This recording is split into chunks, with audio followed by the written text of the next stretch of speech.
I want to share with you a little known anecdote about the movie Citizen Kane. Did you know that Citizen Kane is one of the first queer films in Hollywood? It's totally true. Specifically, the film is one of the first positive representations for crossdressers.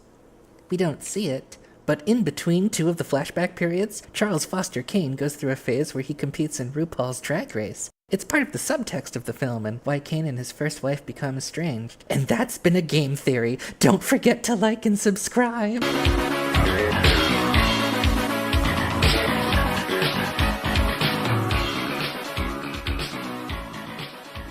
In 2007, Harry Potter franchise had just wrapped up in book form and the movies had just released The Order of the Phoenix. J.K. Rowling, creator of the series, was doing what was ostensibly a book tour, but really it was more just an author tour.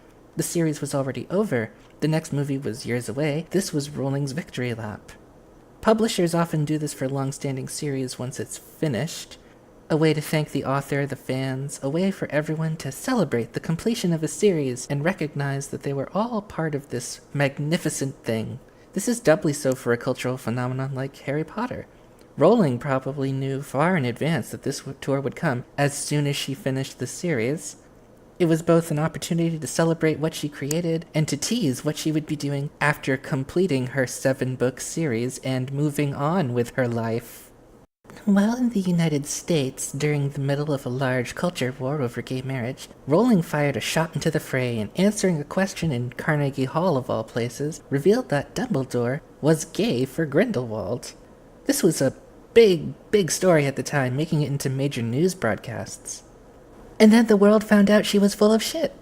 J.K. Rowling's habits on social media have gotten out of hand. She's like George Lucas on speed, just tweeting out shit about how the snake was an East Asian slave, or that wizards pooped on the floor before indoor plumbing and magicked it away. A sentence that if you thought on it for more than 10 seconds is terrifying. Where are they magicking the poop, Joanne? Where does it go? Does it go into the groundwater? Are they atomizing it? That's a fucking horrifying thing, and its implication that wizards have the ability to Thanos snap any person, place, or thing that displeases them. Harry Potter fans have slowly had to come to terms with the fact that the creator of their beloved world is a sad idiot with about 3 great ideas and an uncomfortable amount of terrible hot takes. Rowling's initial post-publishing announcement that over Dumbledore's sexuality was probably well calculated for exactly the reaction it got.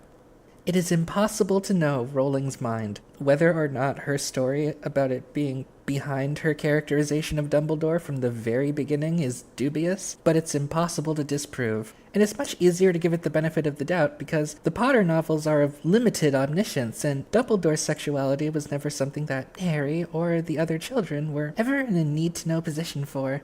There would also be the possibility of censorship around the year 2000 in children's literature for such a thing, so by and large, this reveal was taken in good faith.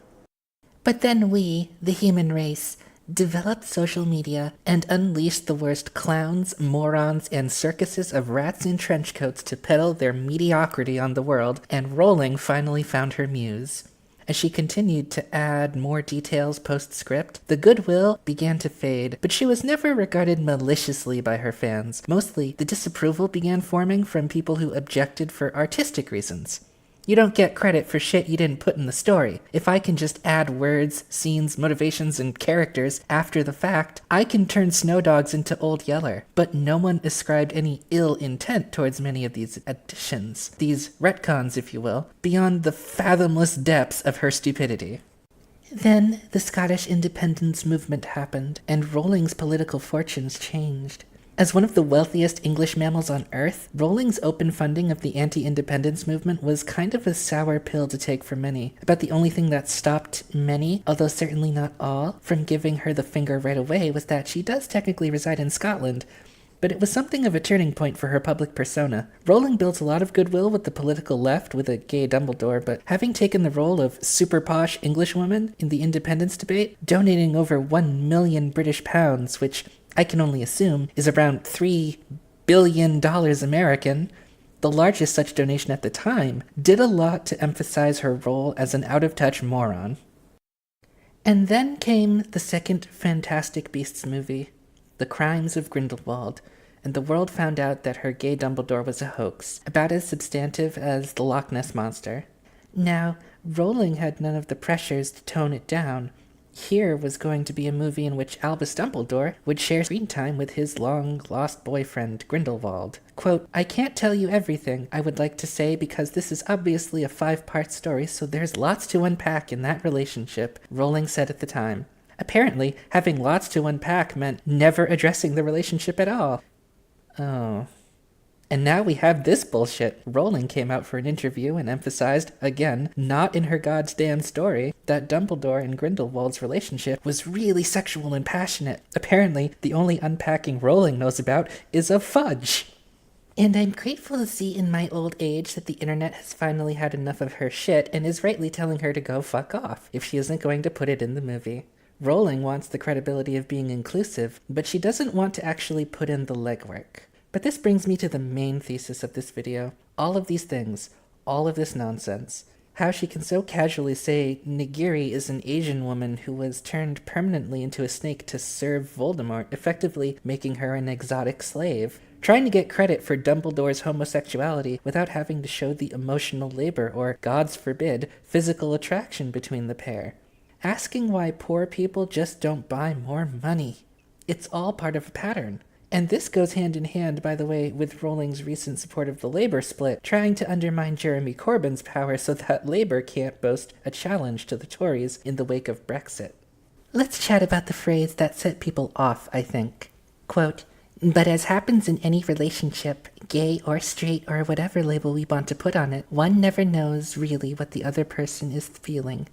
You can't know, you can believe you know." See, Rowling is adopting the sexual equivalent of color blindness here, judging by her words. She doesn't see gay or straight, she just sees people in love, and that's good enough for most of us, but Rowling is supposed to be a world builder. To imply that 2 gay men might not have a different culture due to the various social pressures involved is a problem. And she doesn't have to get it, I'm not saying that, but she is the person who inserted herself into their steamy hot sexual relationship. She should understand, at that point, what she's writing about, but she doesn't. She pretty clearly just wants to barge in through the double doors to fanfare and praise for being so open-minded that she loves to think about Dumbledore reaming Grindelwald's ass in the back of a Model T. So allow me to lay out my prediction.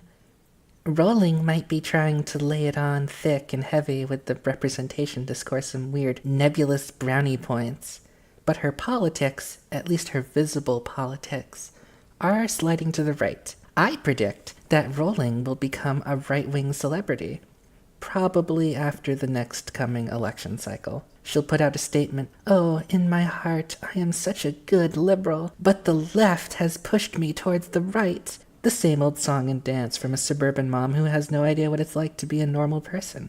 Rowling will just start retweeting PewDiePie next, and before you know it, she'll be asking why the N-word is such a bad word after all. Oh, you may laugh. You may jest, but rest assured, come sometime in 2024 maybe, you'll see Rowling go off the deep end and you'll be sitting there, caught in the fallout when the SJWs nuke Londonderry after the war and say, "That sad lesbian was right all along." Because Rowling's arrogance, her presumption that if she's progressive with her inclusions that people will love her, that isn't working anymore, and that's the early stages of Karen disease, and Rowling is not the kind of person who thinks that any of the error could be her. No, it must be all those other people, all those gay activists, all those leftists. They've just moved so far to the left, it's left normal people like her caught on the right by default. And from there, it is a short hop to the inevitable tweet, "I love gay people. I made my favorite character gay after all, but all this gay activism has to stop." This isn't to say you should stop telling her queer-baiting ass to fuck off. Do please continue. It brings my cold, empty heart such joy. It's also a defense mechanism. Maybe if she gets the fucking message, she'll resist telling us that the Whomping Willow was a power bottom. It's a part of life that we just have to accept that sometimes the people who created our favorite things are just massive fucking idiots who got lucky more than they had any superior ability. And that's fine. It's healthy to admit the truth. A quick after video message, I have a curious cat now, so if you want to prod me about the channel in general or stuff that doesn't really suit the comment section, feel free to. I got it a while ago, but it didn't feel right to stick it in the Andromeda reviews to announce it. You know, those feel so insular, right? I don't know what the next video is going to be. I didn't even plan to make this video until about 12 hours ago, so, you know. The plan is the plan is the plan.